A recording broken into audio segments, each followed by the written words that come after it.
welcome everyone.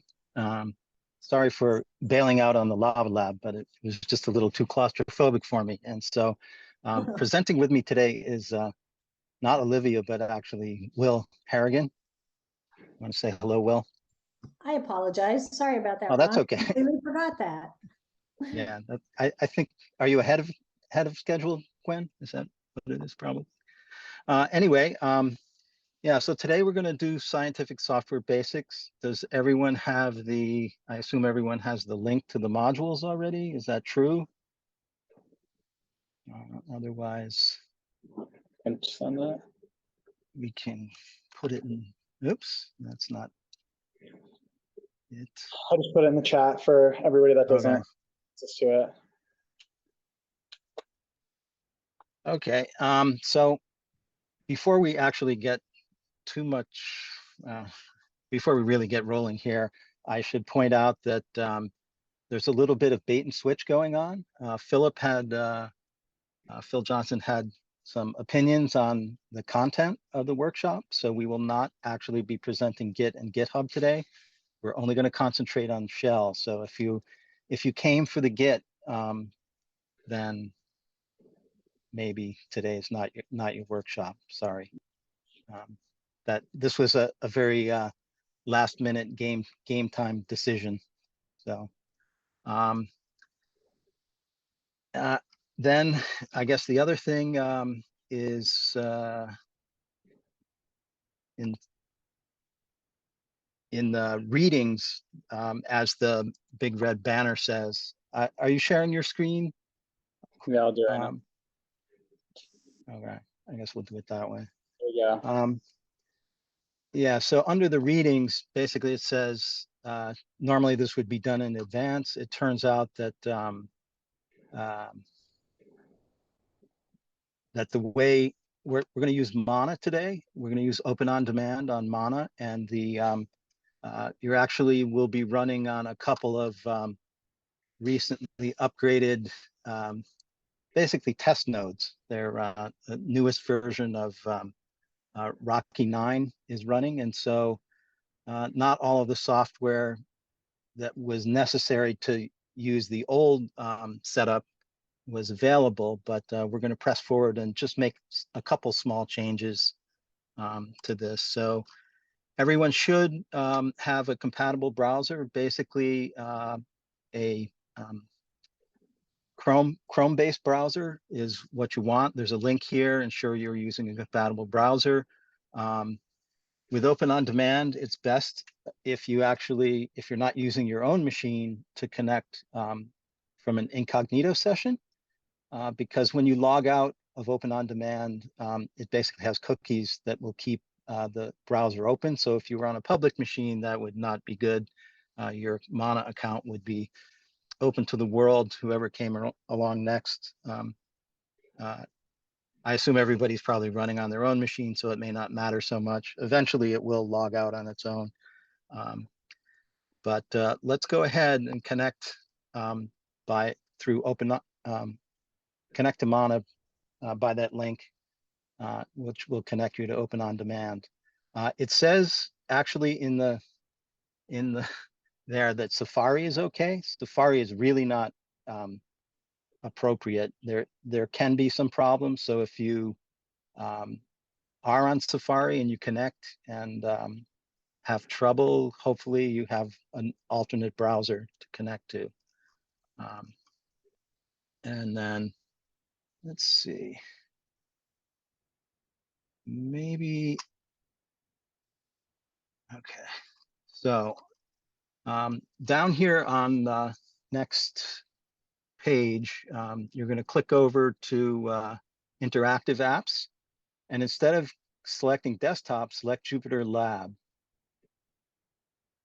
Okay. And here you should, like it says in the instructions, you should select 2 hours. You could select 3 hours, but if you select 1 hour, you'll get kicked out in the middle. So select at least 2 hours. And then rather than 6 gigabytes of RAM, today probably 4 is plenty. So choose 4 gigabytes of RAM.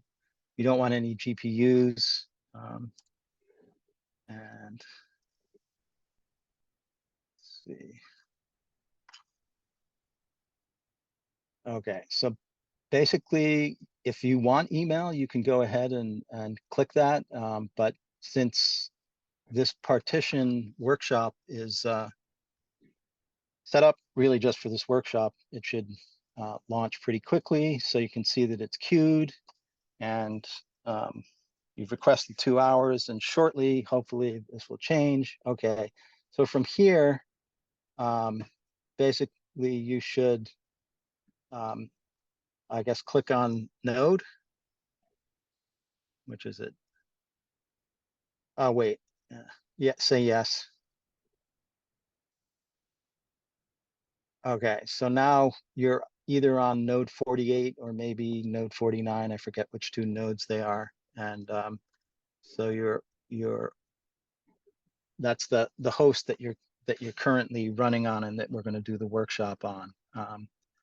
Then next, in the download sample files for this workshop, it says right click, but probably a better thing to do is to since you're not actually, you actually want to download this zip file up to your up to the Mana account that you're currently in. So if you were to right click on this, you would just want to copy the link address from the data zip file, which I can put that in chat maybe to make it easier. And then you would say in your interactive shell, you would say wget that. I'll put it in chat. You would issue that command, and then you should see the file download. And as well, you could just grab that whole string out of chat if you. And in the meantime, I'll try and log in myself, which could be useful.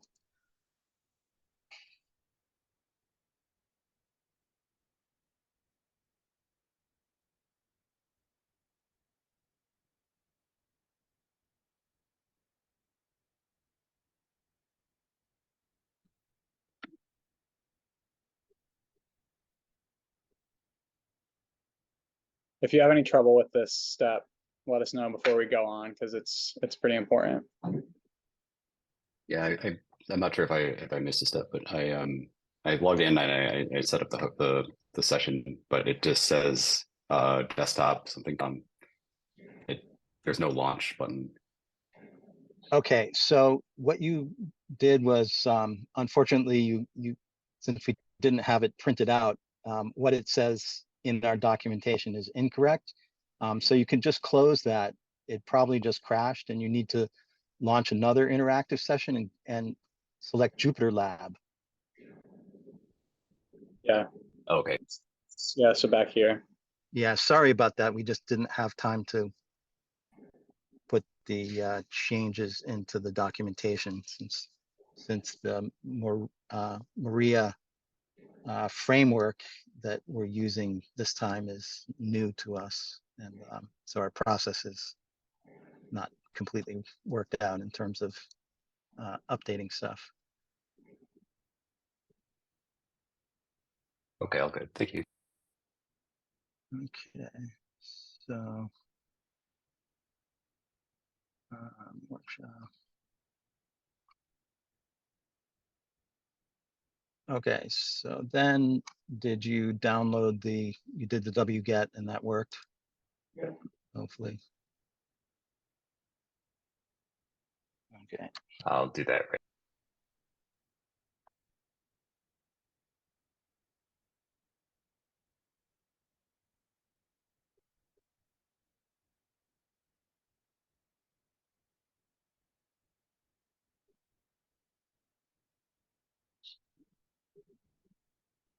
Okay, I got a message that says it looks like a lot of people ended up selecting a shared partition, which is the default, I guess, because I didn't start up my own session.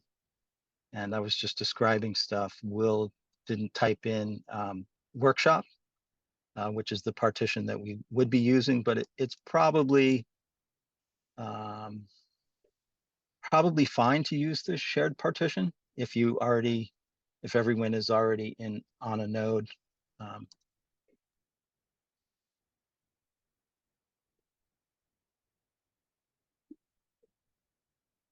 So if you're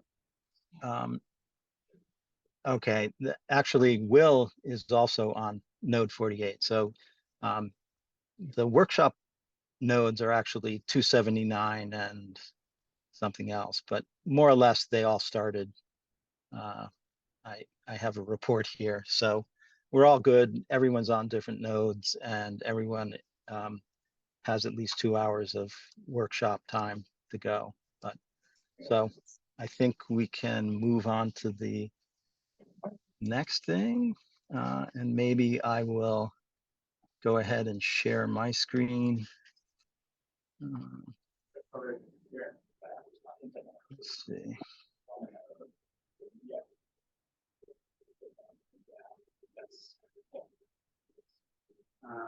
So yeah. So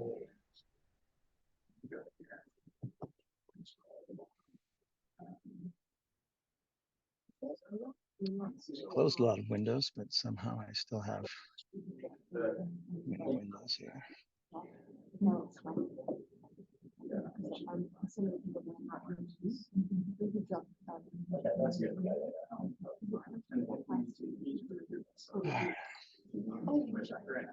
Okay, here we go. So introducing shell. I guess we're a bit behind schedule. This was supposed to happen at 2 o'clock, but in general, folks here have some facility already with the shell. Do we have? Do you want to just put in chat if you're like how many completely novice users we have? We can try and tailor this. Will and I, we're intending on just kind of going back and forth with the presentation. Does anyone care to? Okay. Okay, we have basic experience, some people that are not using it, I guess, day to day. So we have at least a couple novices. So we'll go from the beginning. So humans. So what are we going to learn today? I guess we should start with shell is a program whose primary purpose is to read commands and run other programs. So in GUIs, you have basically things to click on. And then whereas on the command line, so when you're in a command line situation, you have to know some commands and then type the commands, and then those commands will allow you to do similar things or the same things that you can do in a GUI interface. So in this lesson, we're going to use the bash shell, which is the default shell on Mana. You can run other shells. Other shells have slightly different syntax. So just like it can be anywhere from, like a slight accent to almost a completely different language, depending on which shell one would choose. But bash is a pretty common one. These days on Mac OS, the shell is actually Z shell. And so if you do some things here and they don't work on, there are a number of reasons they might not work exactly the same on, say, Mac OS. So the shell's main advantage is that you can just type a few keystrokes and then things happen. You can do repetitive tasks. You can write scripts. The disadvantage is that since it's textual in nature, you have to, there's a higher barrier to entry than, say, a GUI interface or a touch interface, things like that. But you can know just a little bit and still get pretty far.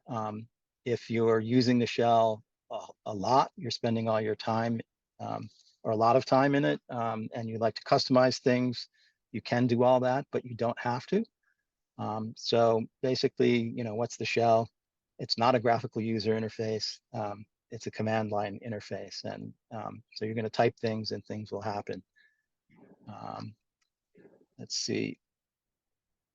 Did you want to speak up here at any point, Will? Do you want to take over some of this, since I Talk about it. told Will how much I love the find command that comes at the end? But Yeah, I just think so I just started using the command line like this year, so it's pretty new to me too. But I think the most important thing to know is that before you input a command, you're going to get that like $sign.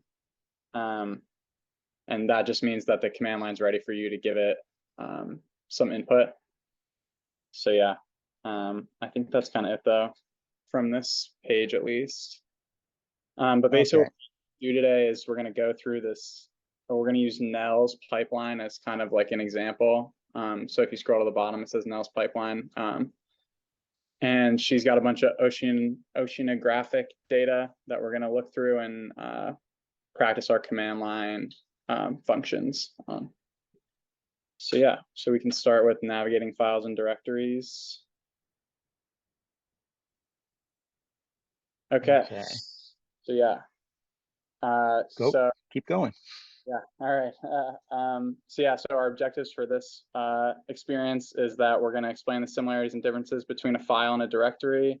We're going to translate an absolute path into a relative path. We're going to construct absolute and relative paths.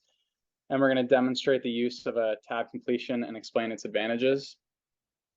So yeah, so basically a really important part of the command line is knowing what directory you're in, or knowing how to manipulate your directories. So if we scroll down to exploring the file system, you'll see that we can print our working directory to see where we're at.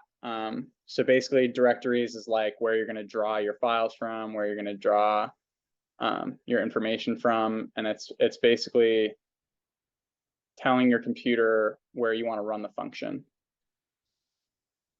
So yeah, so if you type in pwd, it should tell you where your directory's at. So if you go back to that,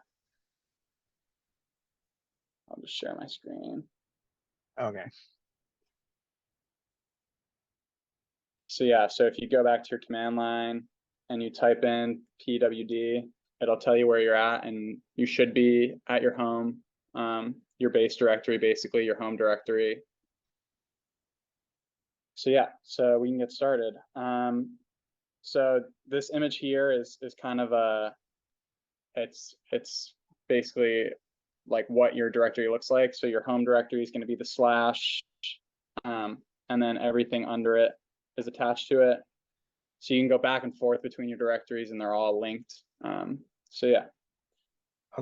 Okay, so I would make a couple interjections here. So basically, on Unix systems, slash is where everything is mounted. On Mana, user home directories are in slash home. So slash home Nell, slash home your username, slash home Will. And that, if you on Mana, if you go from node to node, that will follow you around. So there are on each node also, well, on other machines, there are actually local file systems. So these things might be disks that are really physically on a machine. On the cluster, everything's mounted over the network. And so no matter where you go from node to node with various commands, you'll end up basically seeing the same set of directories. So, okay, go ahead. Cool. So yeah, so the next thing we're gonna do on the command line is we're gonna type in ls, and that's basically gonna give you a list of what's in your directory at the time. So this is my home directory. This is what it looks like. And if we're going off of our example here, your home directory should look something like this. Should have your desktop in it, your downloads, maybe have that data shell file that we just downloaded. Mine's right here. If it's not in there, I wouldn't worry about it too much. We can always change our directory as we go through. So did everyone unzip their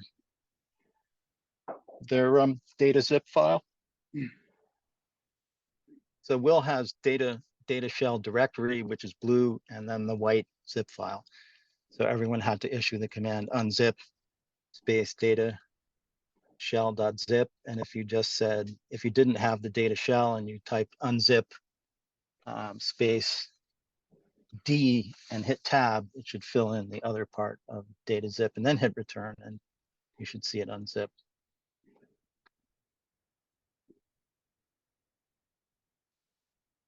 So in Will's case, he already has 2 completions for it. So if you did tab tab, he would see both. So if you do unzip D and then tab tab, you should see both. It'll give you choices. Yeah, and I think this is a good time to talk about. So when you type in ls as well, it will color your file types. So you'll have like your folders will be blue, and then other things will be different colors. So yeah. So on Will's directory, since it's nice, it's brand new, everyone that gets an account actually gets these examples directory, which are examples of scripts that you would use to submit to the scheduler, which we're not going to do today. But if you were running on Mana, you would use those to get started. This Open On Demand is where Open On Demand is writing some stuff about what you're doing today, and then the LUS_scratch and NFS scratch are actually symbolic links. So if Will was to do an ls space minus LA right now,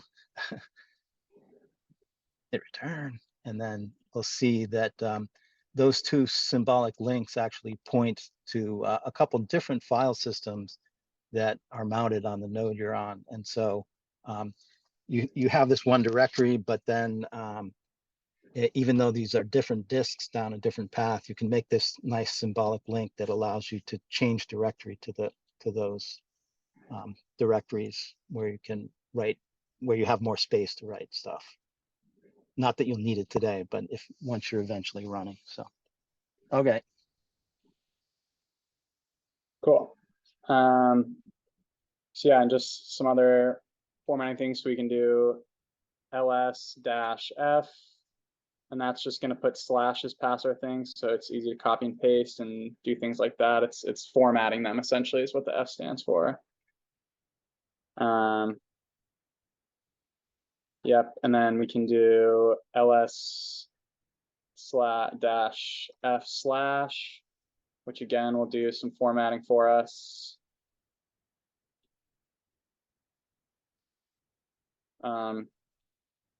So yeah, and then so the colors that you see in any terminal are just determined by whatever you choose as your terminal, right? And even on this one, there are themes up there. So I think most of the colorization stays the same, but depending on what terminal or program you've used as a terminal, you can get different colors, whereas the -F option will always, give you these symbols. So if you just walk up to a strange machine, that might be the way to go.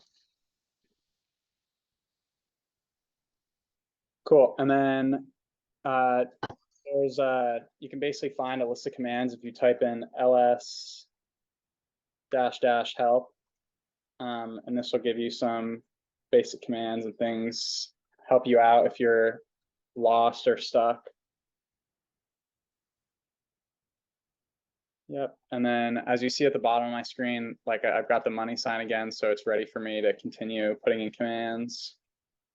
So yeah, then we can try man ls, and again it gives you I forget what this is exactly. So it's the same information, but there's like expanded explanations, and then sometimes down at the bottom there are examples as well. So if you went out on the web and did typed into Google Linux man ls, you would probably see a page similar to this, but it's of course easier and more direct to do it if you're on the machine using it. But yeah. Yeah, and then as you can see, I don't have the money sign at the bottom. I need to quit this ls man, so I just hit Q, and then I'm back to being ready to go and type in more commands. So yeah, and then we have a couple exercises to go through as we go along here. So you can also use two options at the same time. So what does the command ls do when used with the -l command? So we'll type in ls -l and see what happens. Yeah, so the -l option makes ls use a long listing format, showing not only the file or directory names, but also the additional information such as the file size and the time of its last modification. And if you use both the -h option and the -l option, this makes the file size human readable, so displaying something like 5.3K instead of 5,369. So the command ls-r lists the contents of directories reclusively, and it lists their subdirectories, subdirectories, and so on at each level. The command ls-t lists things by time of last change, with most recently changed files or directories first. So we can try that -t and see. So yeah, it's listed by basically how old the files are.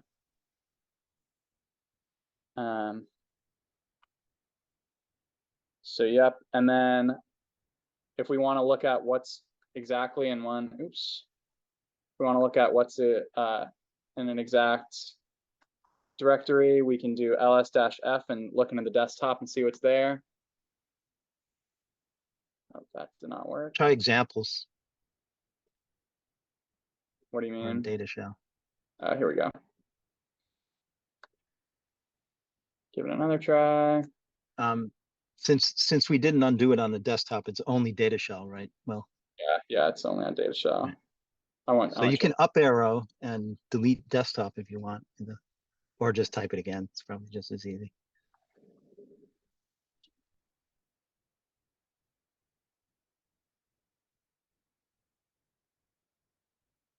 And hit Control D to get rid of that last slash. So the slash there makes it an absolute path and not relative to the directory you're in. So there is no directory called /data shell. There you go. Oh. And you actually don't have to go back to the end. You can just hit return. Cool. So yeah, so hopefully if you did the just ls-f data shell, you got to see the output like I got. Yeah, so we can move on. So yeah, so changing a directory like I was talking about before is important.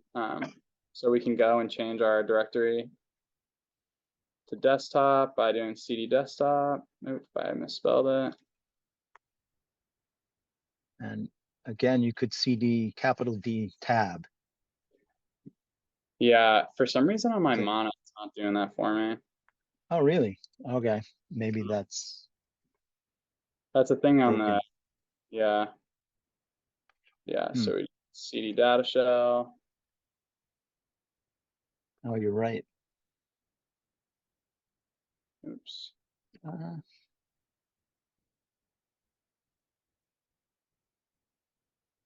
Should work.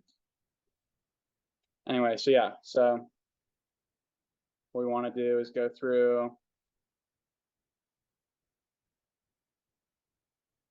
change to our data shell directory. For some reason, my computer doesn't want to do it. Oh, I'm already in it, that's why. Nope, I'm not. You're in desktop. See, look at your prompt and you see, so it has the node you're on, and then it already has the short form of the directory you're in, right? I'm not sure. It doesn't want to take it, but no, you're in desktop. So do a PWD and it'll show you where you are. Okay. So Here. to move up, you would do, no, you would cd space ... would be one way to go up. So you can see data shell on there, just so that you can confirm nothing didn't mess up. Oh I mean, yeah, it's it clearly on your is. desktop. It is messed up, but yeah. Is everybody's else working? That's what's important. Yeah.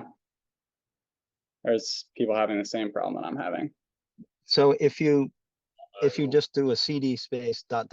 or tilde, yeah, that works too. Now you could CD the desktop. I mean, Okay. to data shell. Okay, yeah. All right. Thanks, Sam.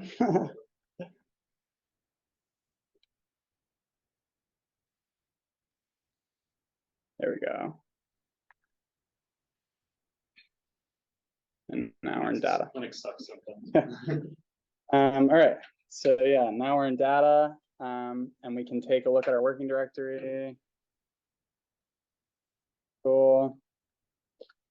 Then we can see what's in there if we do ls-f. So yeah. We'll keep scrolling. So yeah, so a couple of notes here for everybody. There are sometimes hidden files, so there are hidden directories that you may not see.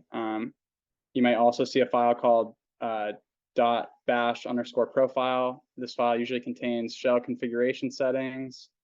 And then the orthogonality, the special names like period and ... don't belong to CD. They are interpreted the same way by every program.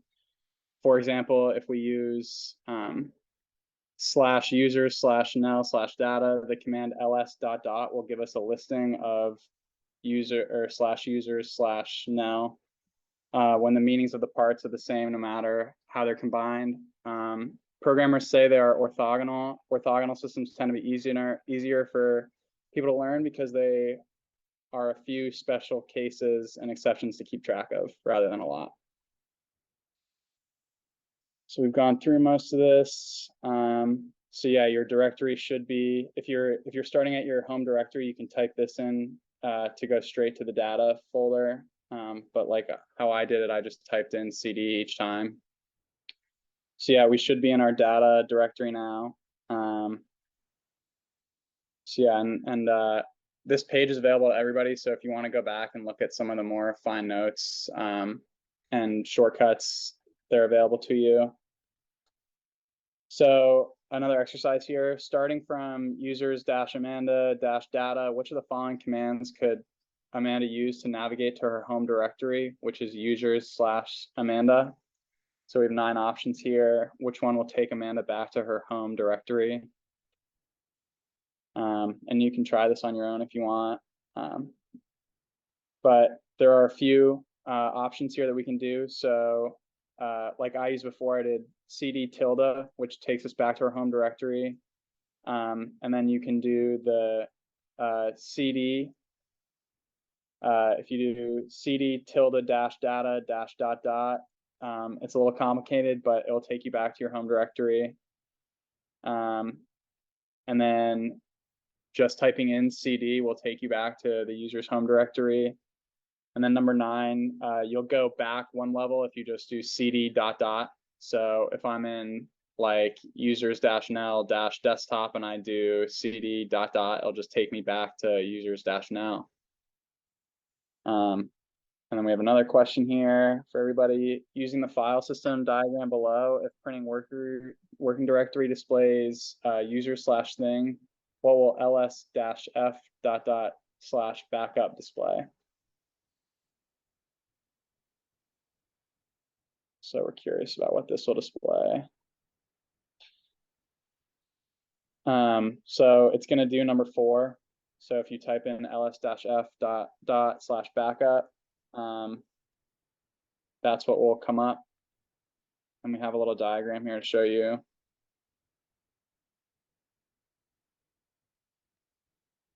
Okay, and we've got one more exercise here. So using the file system diagram below, if pwd displays user/backup and -r tells ls to display things in reverse order, what command will result in the following output? So this is how the directory is set up. This is what our output is.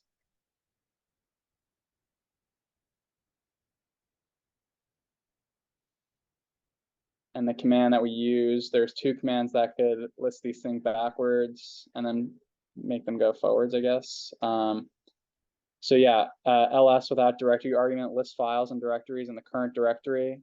And then ls-r-f/user/backup uses the absolute path explicitly to list files.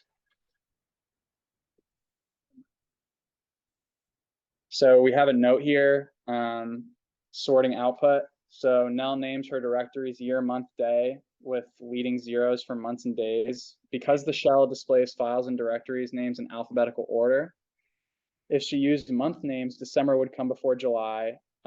If she didn't use leading zeros, November would come before July. Similarly, putting the year first means that June 2012 will come before June 2013.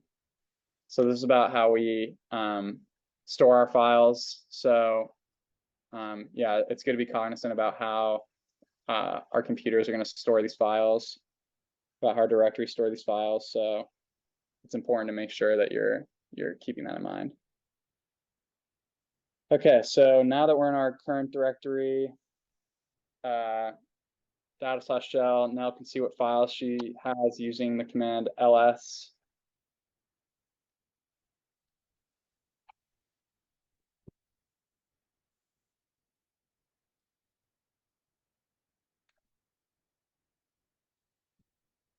So we can take a look at our files. And if you're still in your data, you just got to do cd ... and then I'll take you and you can take a look at the files. However, this is a lot to type, so shortcut is ls-nor. So you can try that, and that should give you the same output, except it didn't for me. Oh, yeah, that was my mistake. Yeah, so if you do ls-nor, you can tab it, but again, Mana. Oh, there we go.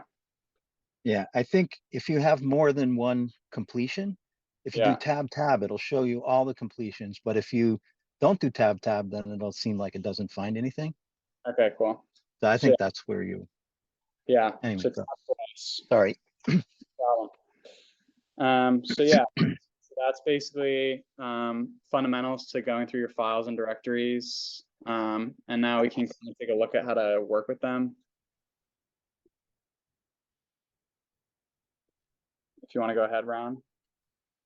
Okay, let me, I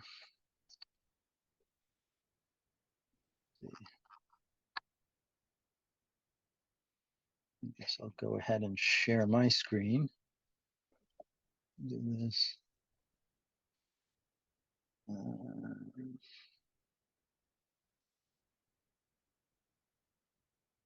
Okay. Let's see, working with files and directories. How can I create, copy, and delete files and directories? That's always good. How can I edit files? So we'll be objective. We'll create a directory hierarchy that matches a given diagram, and we'll create files in that hierarchy using an editor or by copying and renaming existing files. So those kinds of things are, if you've only used to using GUI interfaces, you already know how to do that. And hopefully you've seen some of the similarities. In addition, we'll delete, copy, and move specific files and or directories. So the key points, the copy command, since Unix and Linux like short command names. So CP is copy. And so you can copy an old file or directory to a new file or directory. You use make dir to create a directory. You can rename by moving. So you move an old file to a new file. It turns out that if you're on the same file system like we will be today, and you do the move, it actually just renames it. But if you were to move, say, a file from one directory to a directory on a different file system, like we showed you that Mana has more than one file system, it actually will copy, delete the old one, and move that way. So if you're moving a large file, in that case, it takes a long time. If you're in the same directory, it happens right away. RM path removes or deletes a file. The minus matches 0 or more characters in a file name, so dash.text matches all the files ending in text. use of the control key may be described in many ways. So control X, or caret symbol X. So when in text, you'll see when somebody's describing something, obviously Windows users are quite used to hitting that control key, Emacs users. The shell does not have a trash bin, so once something's deleted, it's really gone for the most part. Occasionally, there are people that might set a Linux up in such a way that things are not really gone, but for the most part, that's true. Most files names are something extension. In Linux and Unix, the extension doesn't really usually mean anything. So you can put any extension on it and it's still going to be the same kind of file, and the operating system is going to, when it tries to read it, it will know whether it's the right kind of file for the program you're running or not. So, so we know how to explore files and directories, but how do we create them in the first place? Let's go back to data shell and do a pwd. And I think I'm already in data shell. Let's see. I'll clear this. I hit Control L, and that got rid of that. Control C will get rid of that command, and then I can pwd, and I am in my data shell. And so if I go ahead, I'm not sure if this works. Well, since I'm lazy, let's see if I can cut and paste. Can. So I went ahead and did that. I did ls-f and see creatures, molecules, blah, blah, blah, all that. So let's go ahead and create a directory. Time to write another thesis. So I will go ahead and mkdir. And I will make my capital thesis, even I won't pay attention to what it says here. Here it says lowercase thesis. So I've made a capital thesis, but I could up arrow and make a lowercase thesis, and then do a couple up arrows and see that I have two different thesis directories, which is sort of going a little bit off script, but that's how you make directories. And in Linux, the upper and lowercase are not equivalent in the file system. So let's see, as you might guess from its name, mkdir makes a directory, and thesis is the relative path. And we already did the ls-f. Two ways of doing the same thing. Using the shell to create a directory is no different than using the file explorer. If you open the current directory using your operating system's GUI explorer, the thesis directory will also appear. It turns out that in Open OnDemand, there is a file explorer that looks pretty much like every other file explorer that you've seen. It's running in a browser. We won't go there right now, but it is there. So if you do start using Mana, you can move stuff around that way too. Good names for files and directories. Complicated names of files can make your life painful. If you're working on the command line, in general, they say don't use spaces. Spaces may make the name more meaningful, but since spaces are used to separate arguments on the command line, it's better to avoid them. Sometimes you get files from other people and they have spaces in them. And so there are ways to deal with spaces and odd characters and stuff. And tabs actually work. So if I were to, I'll try and stick with the program a little more, keep things moving. So anyway, if you're making your own files and you stick with letters, numbers, and period, dash, or underscore, then you'll have these nice files, file names that you don't need to do anything special to handle, and that the shell will understand that is the whole name. Otherwise, you need to use like quoting and stuff like that. Since we've just created the thesis directory, there's nothing in it yet. Let's change our working directory to thesis. And so this is interesting here in that if you're on one of the 200 nodes, Nano should already be there. So I will CD into thesis, and what file am I supposed to make? I'm supposed to nano draft text. So if you're on one of the actual workshop nodes like I am, then I should be able to say nano thesis draft text. And I do have to type nano correctly, but hold, I have an editor here. If you're on a node like Will is on, if you didn't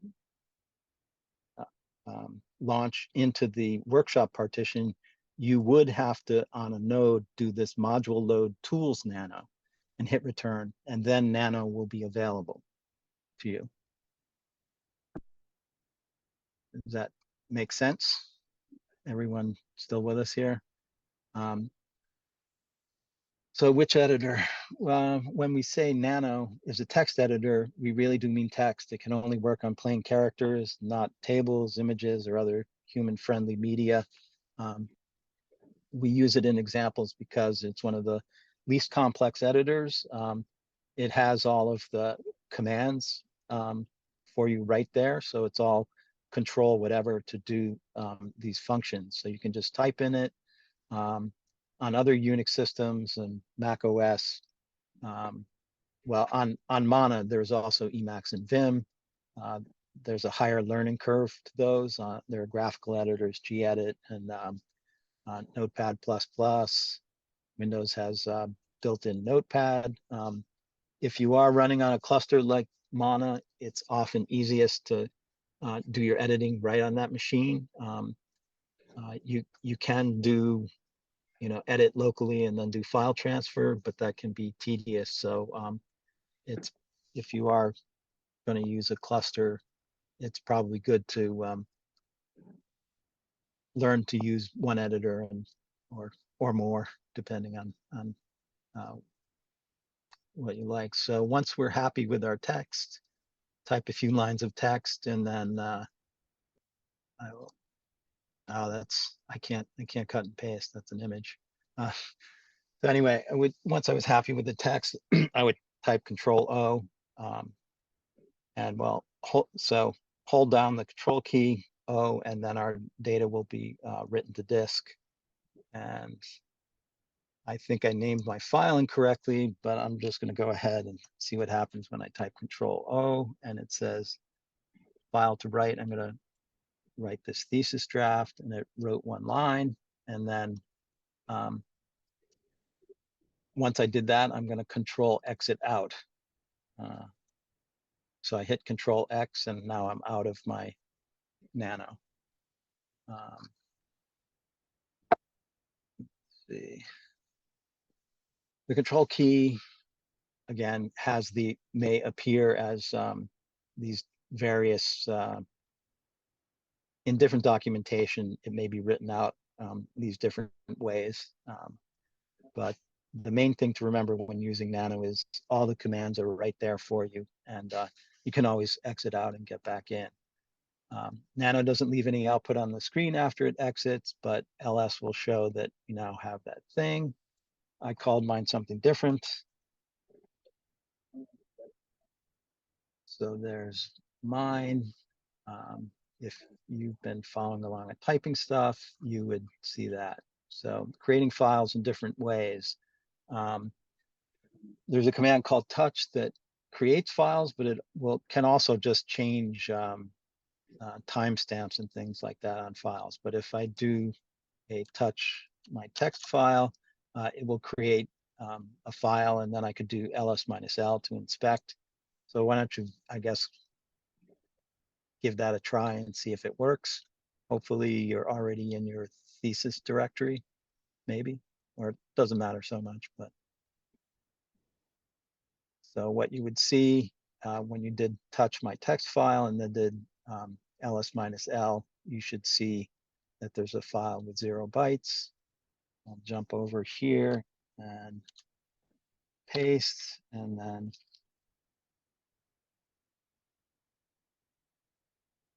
so I successfully did that on time. We're about an hour in. So what's in a name? You may have noticed that all of Nell's files are named something dot something, and this is part of the lesson. We always use the extension text. It's just a convention. We can call a file my thesis or almost anything else. My thesis could be something that's not text. So it is just a convention, unlike in other operating systems that attach that make an association between an extension and the program that is going to open it, basically. Naming a PNG file as whale.mp3 doesn't magically turn it into a whale song recording. So, returning, moving files and directories, returning to the data shell directory, which I think perhaps I'm already in. So in our, unless people have actually untarred or unzipped stuff in the desktop, you would just be in home, your user data shell. So I'm already in there. In our thesis directory, we have draft text, which isn't a particularly informative name. So we're going to move it. We're going to change its name to quotes. And I went off script, and I'm going to move. I have thesis draft, and I'm going to put it in. I'm going to move it to quotes. And then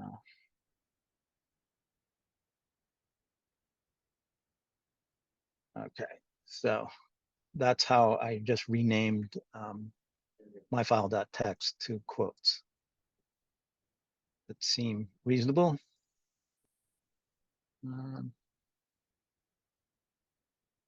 Okay, so next we're going to, instead of doing a move where we're moving one file to another file, in the example, it used these relative paths. So I moved thesis draft text to thesis quotes. I didn't go up the directory and do that. I just did basically move draft to quotes. And in here, let's move quotes text into the current working directory. Since we use move once again, but this time we use the name of the directory as a second argument to move. That we want to keep the file name, but put the file in a different directory. In this case, the directory name we use is a special directory called dot. And apparently in our editing, the dot got cut out, but that is significant, right? So I will reproduce this here. So I would cd up one directory, and then I can pwd, and therefore I'm in data shell, and I can ls thesis quotes. Okay, so that is still there, and so I will move thesis quotes to dot. Okay, and now if I ls quotes, I see that, and if I ls thesis quotes, it's not there anymore since I moved it from one directory to another. And yeah, hopefully that makes sense. If it was a directory I was moving, I could move. So if quotes was a directory and I did the same thing, it would move that entire directory and its contents up one level into the current one. That seemed good. Moving to the current folder. After running the following commands, Jamie realizes she put sucrose.dat and maltose.dat into the wrong folder. She does an ls-f and sees fructose or sucrose and maltose in analyzed, and she cds into raw. So fill in the blanks. How would you move these files to the current folder i.e. the one she is currently in.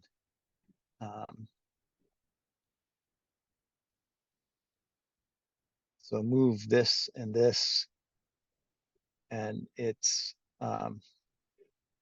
you might guess that the solution would look like this. You would see move,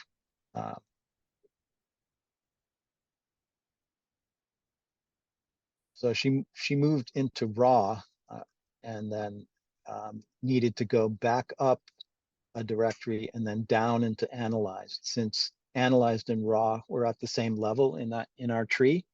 So she was in raw, she moved up to analyze, and then down and named the files. So that's why it's ... So she named, or they named 2 files here and then move it to the directory she's in. You could do the same thing by, changing your directory, and then that would change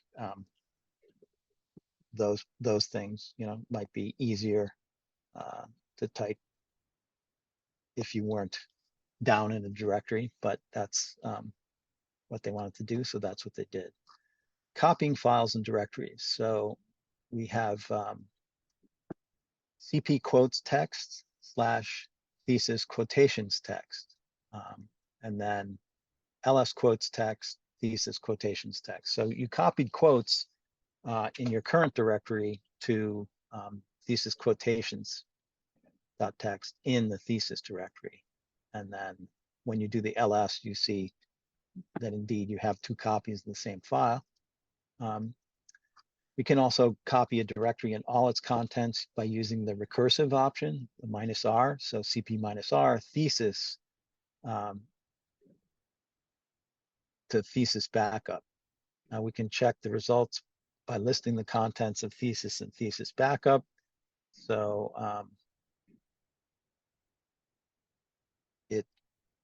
since the first argument here is a directory, it knows that it's presumably going to make another directory and move all the contents into that. So when you do the LS of those 2 directories, that's what you see. Exercise in renaming files. Suppose you created a plain text file in your current directory to contain a list of statistical tests.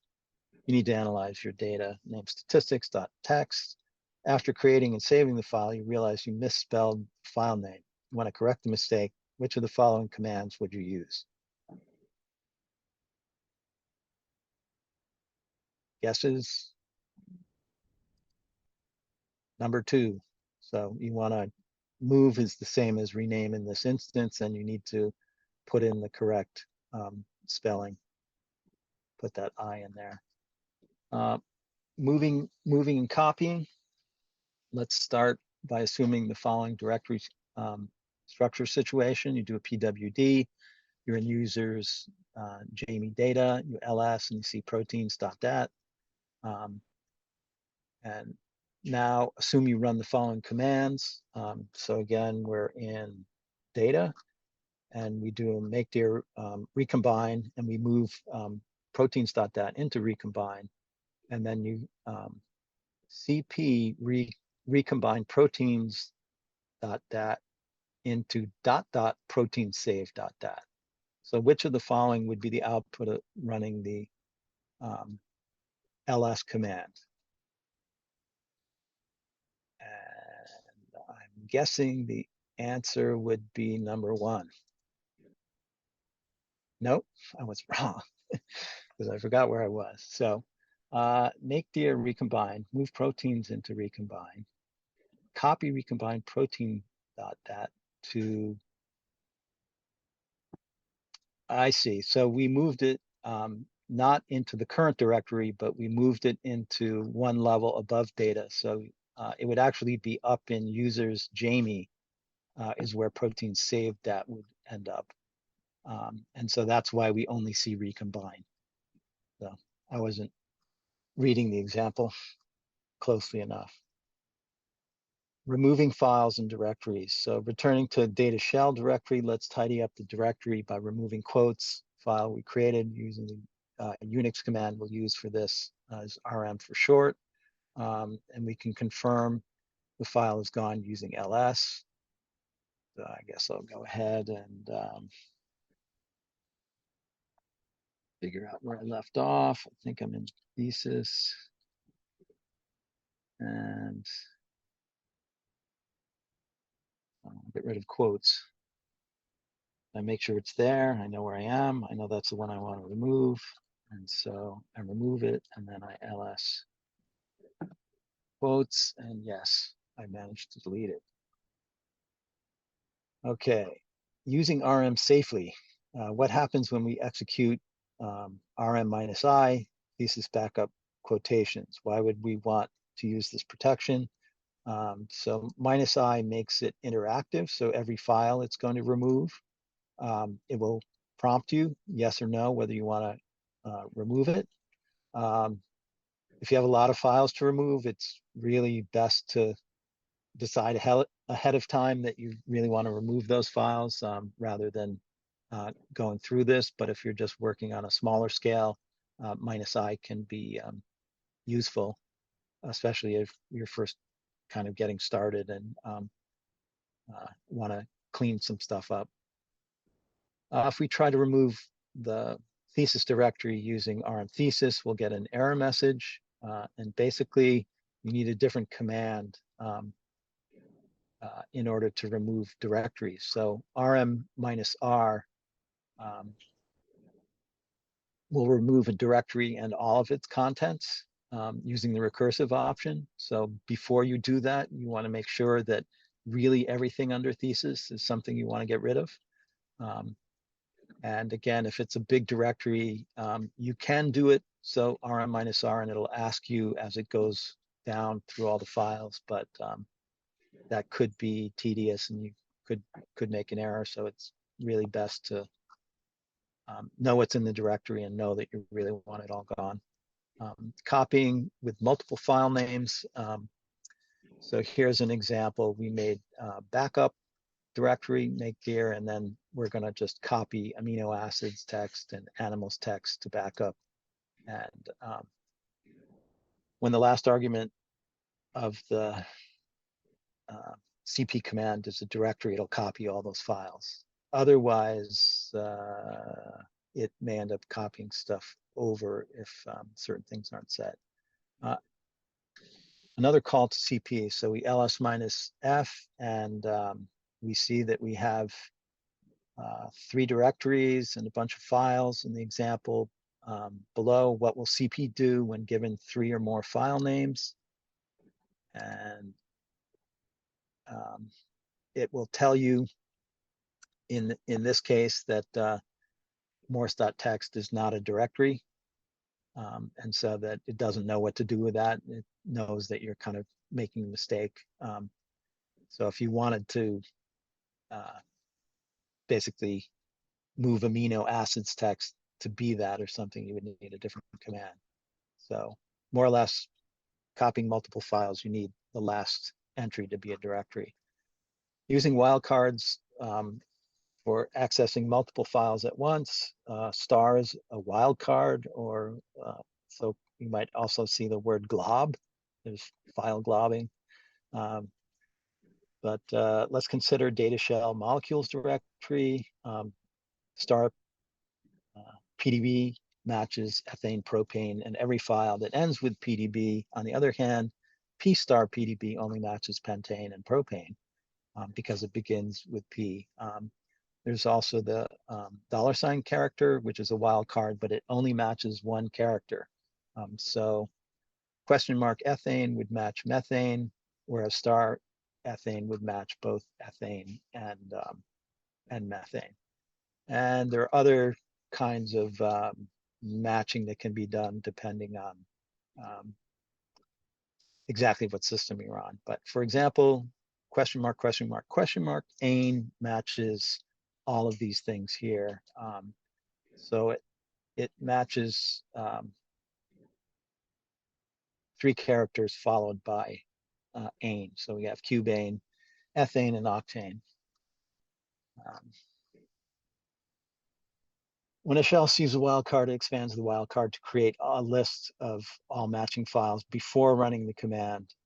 As an exception, if a wildcard expression does not match any file, bash will pass the expression as an argument to the command as it is. For example, ls star PDF in molecules has no PDF file in it, results in an error message because there's no file called star PDF. However, in general, commands like WC, which is kind of a word counter, and LS, which lists files, see the lists of file names matching these expressions, but not the wildcards themselves. So here's an exercise in wildcards. When we run molecules, when we run in the molecules directory, which ls command will produce this output? So should we actually go into the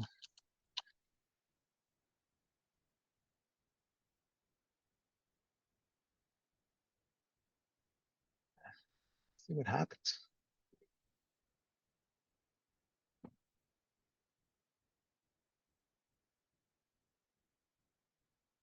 I don't think that would do it. T.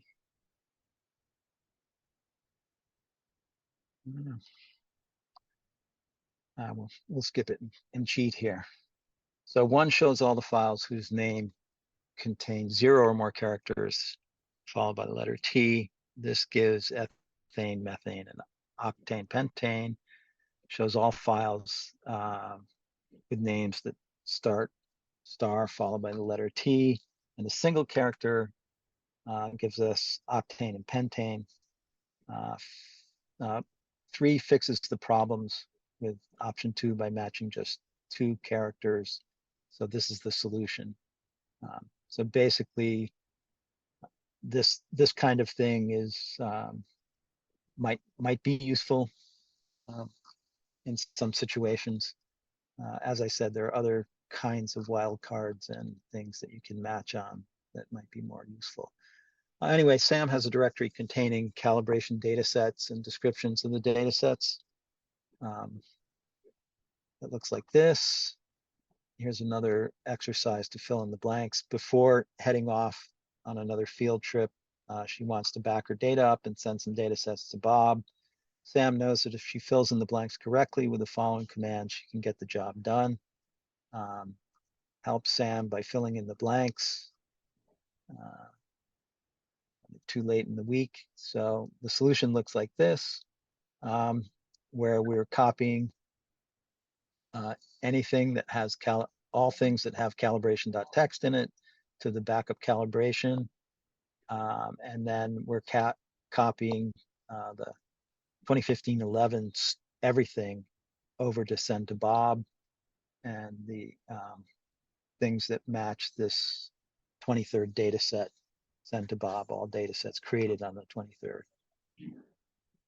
Organizing directories and files. Here again, we have ls-f, and we see analyzed and raw, and we do ls analyze, and we see that we have the exercises. Fructose and sucrose contain output from data analysis. What command covered in the lesson does she need to run so that the commands below will produce the output shown?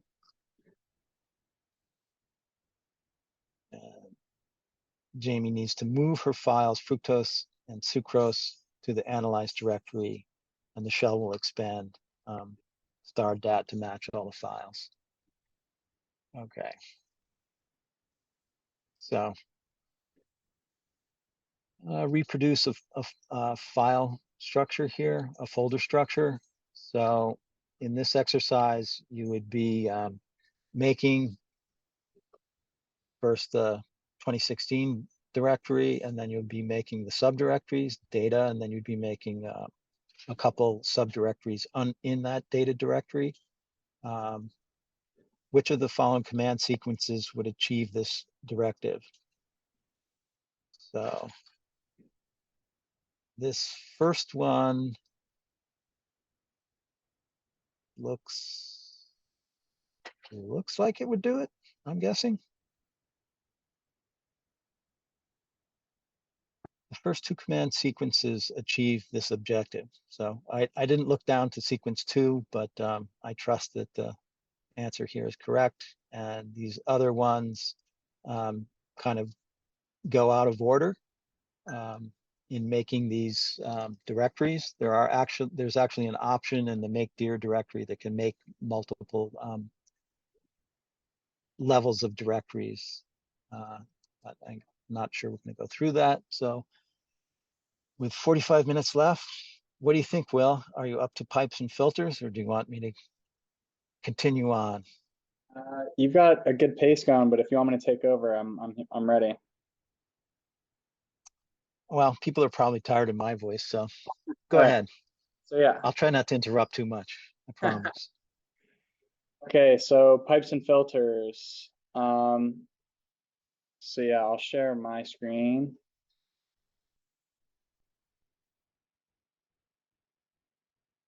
All right. So yeah, now that we know a few basic commands, we can finally look at the shell's most powerful feature, the ease with which it lets us combine existing programs in new ways. We'll start with a directory called molecules that contains 6 files describing some simple organic molecules. The .pdb extension indicates that these files are in protein data bank format, a simple text format that specifies the type and position of each atom in the molecule.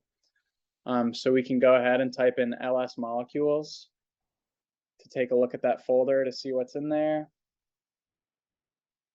Yeah, so let's go into our input and do cd molecules so that we set our directory to be that molecule folder.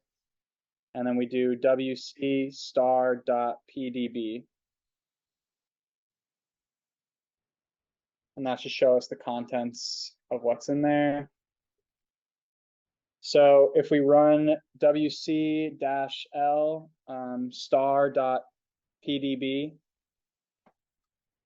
it'll print out the number of lines per file.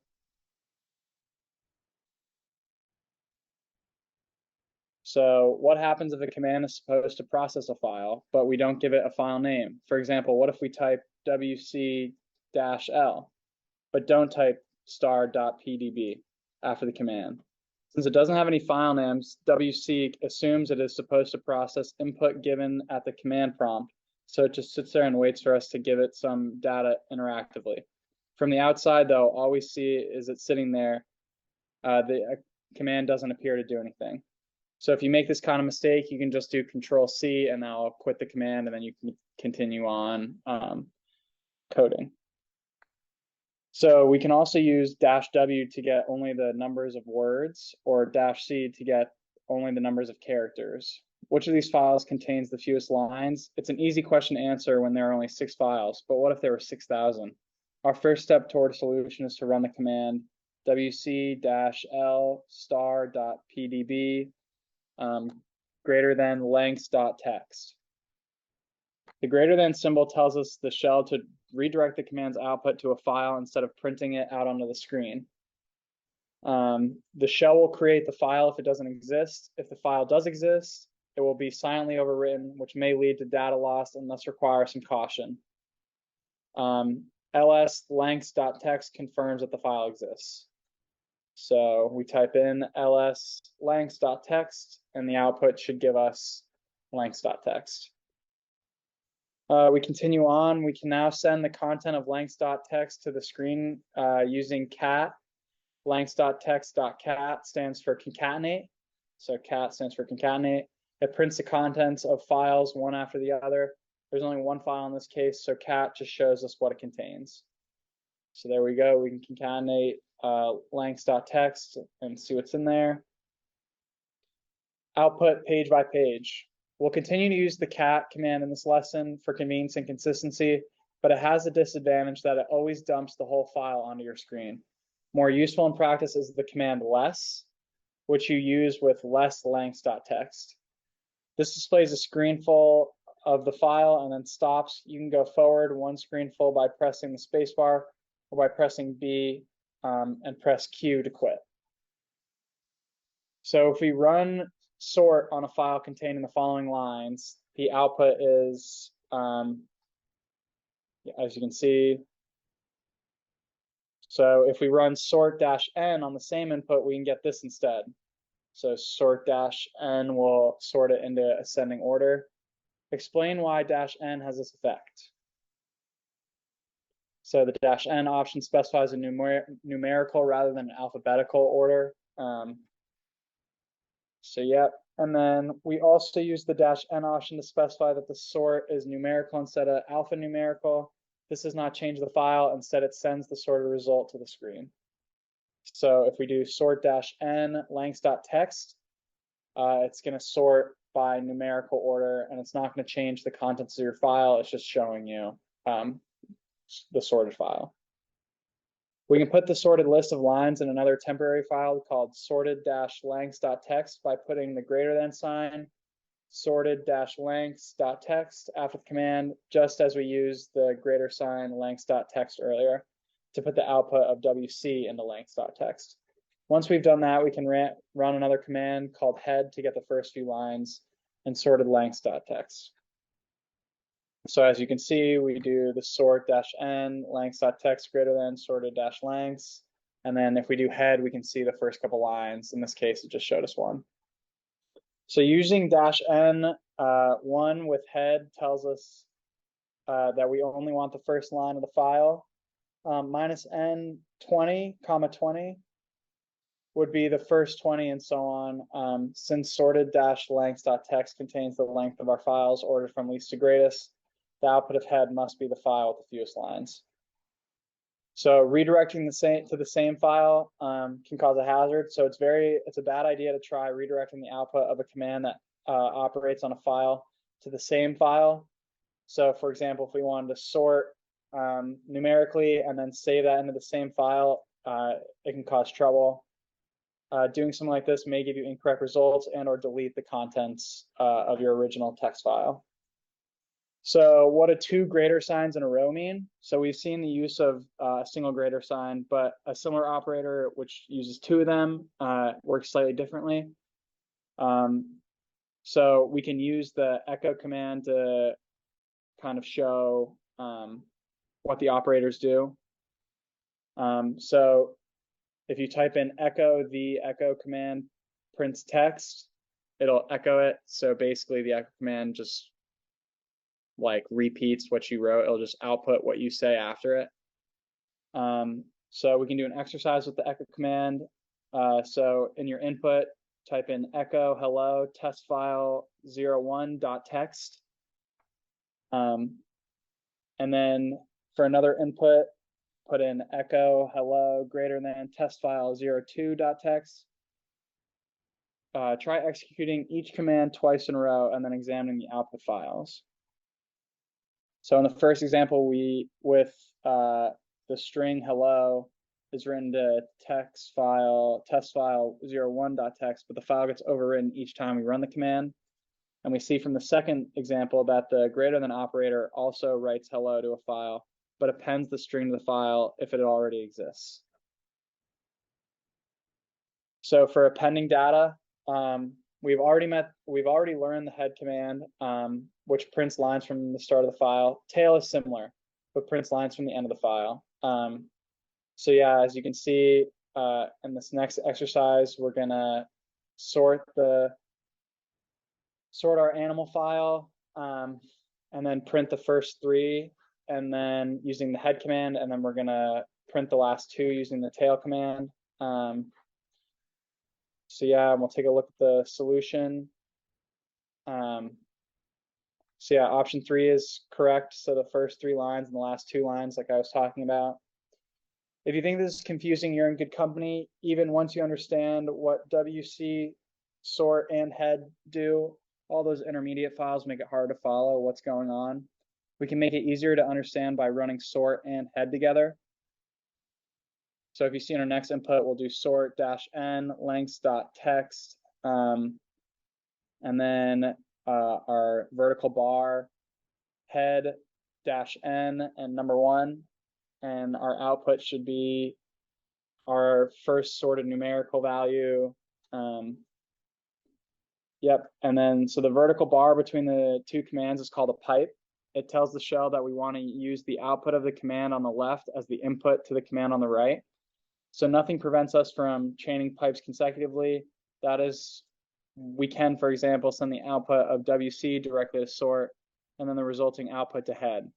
Thus, we first use a pipe to send the output of WC to sort. So if we follow this command again, we'll see. So we'll get the output from our sort, and now we'll use the output of this pipe to send it to another pipe to use the head. So yep, and I'll print out our first option, which is the 9methane.pdb. This is exactly like a mathematician nesting functions like log times 3 and saying the log of 3 times x in our case.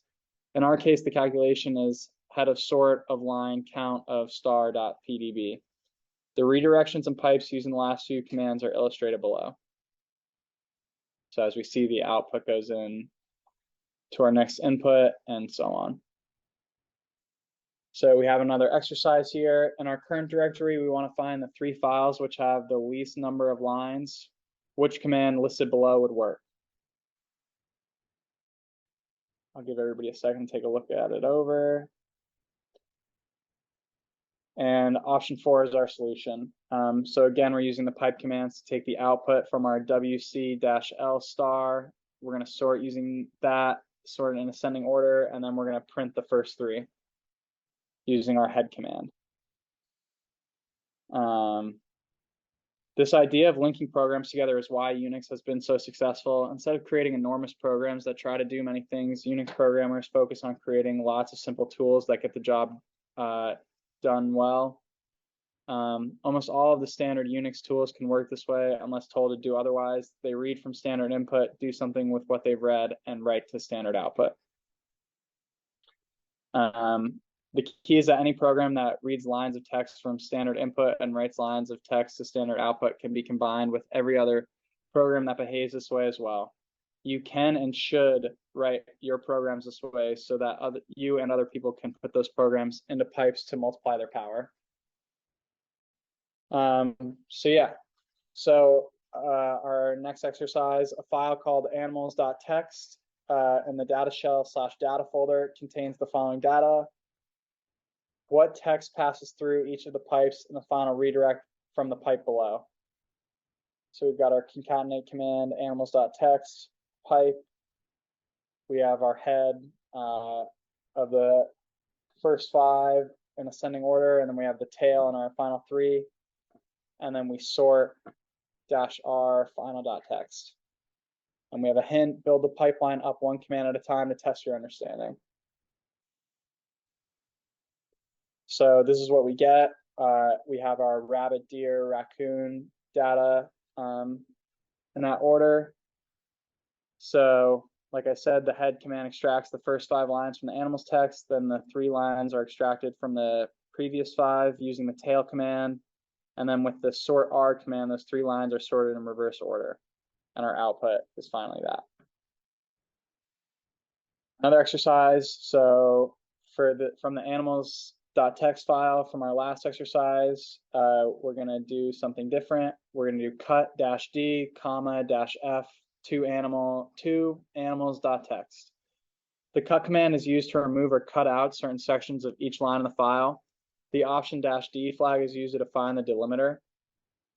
A delimiter is a character that is used to separate each line of text into columns. The default delimiter is tab, meaning that the cut command will automatically assume that values in different columns will be separated by a tab. The -f flag is used to specify the field column to cut out.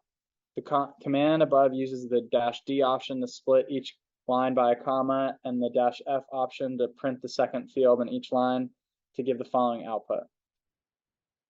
The unit command filters out adjacent matching lines in a file. How could you extend this pipeline? Using unit and another command to find out what animals the file contains without any duplicates in their names. So this would be our command that we would use if we wanted to find out what animals in the file contains without any duplicates. So which pipe? So another animals.txt exercise here. We have 8 lines of data formatted as follows. So we have our date and then our species type.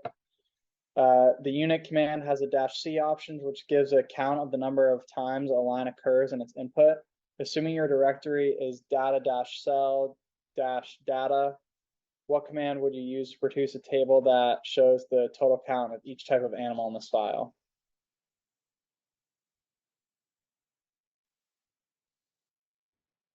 And our solution is option 4 is the correct answer. So our cut-d, comma, -f, 2animals.txt, pipe, sort, and then pipe unique-c. So yeah, if we take this one line at a time again, we should understand why we see that there's no recurring values being output. So Nell's pipeline checking files. Nell has run her samples through the assay machines and created 17 files in the North Pacific Gyre folder for July 3rd, 2012. As a quick sanity check, starting from her home directory, Nell types cd, and then she does her North Gyre Pacific folder, and then she does wc-l star.txt, and she gets the 18 lines from the folder output. So her 18 text files are output. Now she types this. She does her wc-l star.txt pipe sort-n-head-n5 and gets the head of the output in ascending order from the first 5, like I said. So we have a problem here. One of the lines is 60 lines shorter than the others. When she goes back and checks it, she sees that she did that assay at 8 a.m. on a Monday morning. Someone was probably using the machine on the weekend and forgot to reset it. Before rerunning that sample, she checks to see if any other files have too much data. So she's going to go check the tail this time and sees that every other text file has the same amount of data. However, there's a Z doing in there in the 3rd to last line. So right here, instead of an A or an B. So all of her samples are marked A and B, so the Z is obviously not correct. So to find other versions of other text files with a Z in it, she does ls star Z to find all the other text files containing a Z in their name. So when she checks the log on her laptop, there's no depth recorded for either of those samples. Since it's too late for her to get the information any other way, she must exclude those 2 files from her analysis. She could just delete them using RM, but there are actually some analysis that she might do later that she still wants the files. So to remove the files without actually deleting them, she does the star matches any number of characters, and then the expression AB matches either A and B. So all the valid data she has are marked by that AB text file name. So in our next exercise, our wildcard expressions can be very complex, but you can sometimes write them in ways that only use simple syntax at the expense of being a bit more verbose. Consider the directory. It's her North Pacific Gyre directory folder from July 3rd, 2012. And the wildcard expression is this one that identifies all of her text files containing an A or a B. So imagine you forgot about this. Can you match the same set of files with basic wildcard expressions that do not use the same bracket syntax? Number 2, the expression you found and the expression from the lesson match the same set of files in this example. What is the small difference between the outputs? And number 3, under what circumstances would your new expression produce an error message where the original one would not? So the solution to number 1 is using 2 wildcard expressions. So then again, we're just identifying the files that have A and B in their name. And number 2, the output from the new commands is separated because there are 2 commands. And when there are no files ending in a.txt or there are no files in b.txt. So those are the circumstances you would, your new expression would produce an error message. So our final exercise for pipes is suppose you want to delete your process data files and only keep your raw files and processing script to save storage. The raw files end in .dat and the process files in .text. Which of the following would remove all the process data files and only the process data files?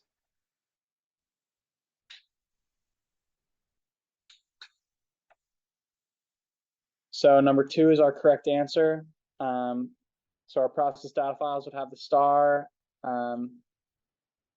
Yeah, so rm star.txt are all of our process data files.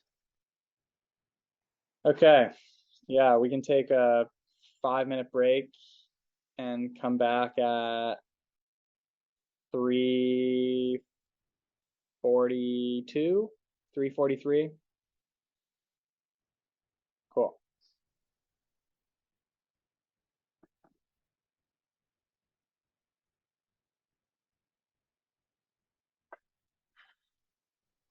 Okay. Yeah.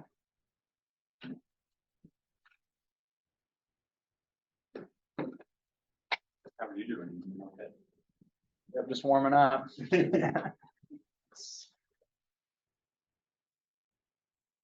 Yeah, and all this information is available. You guys ever want to go back and look. I mean,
All right, everybody, we can come back together. So yeah, I think we're supposed to stop at 3:50 so we can give everybody time to do the assessment. So this will be our last exercise. We'll go through it pretty quick, and then yeah, everybody will have time to go and do their assessment of our workshop. So yeah, so we'll talk about loops. So yeah, so introducing loops. Loops are a programming construct which allows us to repeat a command or set of commands for each item in a list. This is really useful, so you don't have to keep typing in functions. And especially in the command line, it can allow you to have a lot of flexibility when assessing your files. So for loops are a huge function in the command line. So if we want to take a look at them first, we can do for thing in the list of things, and then do operation using $thing. So indentation within the loop is not required, but it adds legibility. That's a good thing to do.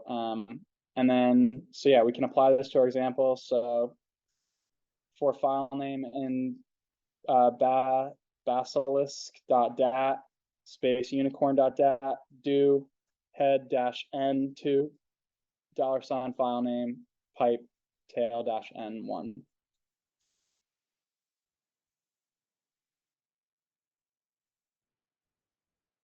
And it should print out the classifications for the first file and the second and the last file. I think. So the shell prompt changes from a $ to a greater than sign, and back again as we're typing in our loop. So the second prompt as the greater than sign is different to remind us that we haven't finished typing our command yet. And then a semicolon can be used to separate two commands when written on a single line. So when the shell sees the keyword for, it knows to repeat a command or a group of commands once for each item in a list. So each time the loop runs, this is also called an iteration, an item in the list is assigned in sequence to the variable, and the commands inside the loop are executed before moving on to the next item in the list. Inside the loop, we call for the variable's value by putting a $ in front of it. The $ tells the shell interpreter to treat the variable as a variable name and substitute its value in its place rather than treat it as text or an external command.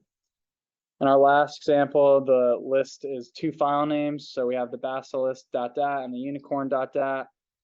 And each time the loop iterates, it will assign a file name to the variable file name and run the head command. The first time through the loop, the file name is basilisk.dat. The interpreter runs the command head on basilisk.dat and then prints the first 3 lines of that file. For the second iteration, file name becomes unicorn.dat, and this time the shell runs head on unicorn.dat and prints the first 3 lines of that. Since the list was only 2 items, the shell exits the for loop. So same symbols, different meanings. Here we see greater than being used as a shell prompt, whereas the greater than sign is also used to redirect the output. Similarly, we see the $ is used as a shell prompt, but as we saw earlier, it is also used to ask the shell to get the value of a variable. If the shell prints or $, then it expects you to type something, and the symbol is a prompt. So yeah, if it just gives you a blank, like blinking little rectangle or the $, then it's ready for you to give it a prompt. And if you type these things yourself, it is an instruction from you that the shell should redirect output or get the value of a variable. When using variables, it is also possible to put the names into curly braces to clearly delimit the variable name. $ file name is equivalent to $ brackets file name, but it is different from $ bracket only over file name. You may find this notation in other people's programs. We've called the variable in this loop file name in order to make its purpose clear to human readers. The shell itself doesn't care what the variable is called if we wrote the loop as. And as you can see, for the next one, so the X is basically just a variable name and we give it temperature just so we know what it is. So don't do this. Programs are only useful if people can understand them. So meaningless names like X or misleading names like temperature increase the odds the program won't do what the reader thinks it's doing.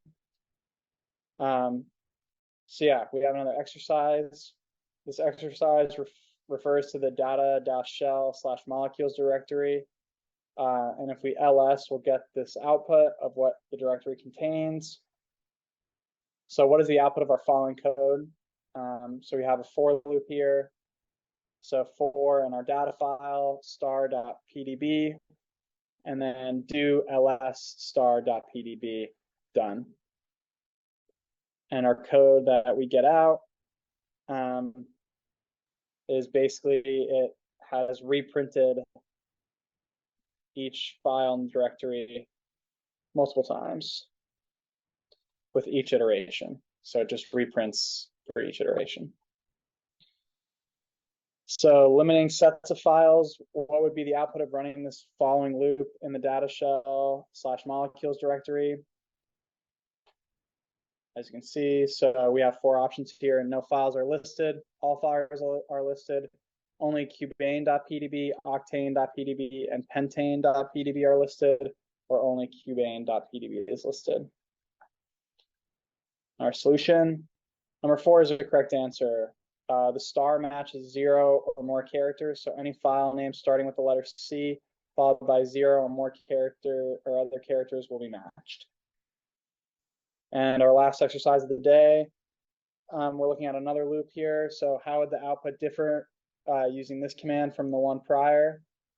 So for file name in star C star, what will we get printed out? And again, it's asking us would the files be the same? Would it just be the cubane? Would it only be the octane file, or no files listed? And again, number 4 is correct. So our star matches 0 or more characters. So a file with 0 or more characters before a letter C and 0 or more characters after the letter C will be matched. So yeah, like I was saying earlier, everybody, all this information is available on our Change Hawaii Maria site under Scientific Software Basics. We got to loops, but we also have shell scripts and finding things available. And if you wouldn't mind, we have 10 minutes here at the end for everybody to take some time to do an assessment of our workshop. So yeah, so for the participants part, we'll give you a survey, and we'd really appreciate it. I'll drop a link into the chat, the Zoom chat, just so everybody has access to it. But yeah, thank you. Yeah, thanks everybody. And I would like to thank Will as well. And I would say, although we came a little bit over time, I would say the latter part of this loops thing where it talks about dry run, that is an important one, because if you start making loops, things can go sideways. So it's good to kind of do a dry run and test. But at that, I'll say thanks. And obviously Yeah, thank you. scripting and the find command are good things too. So thanks.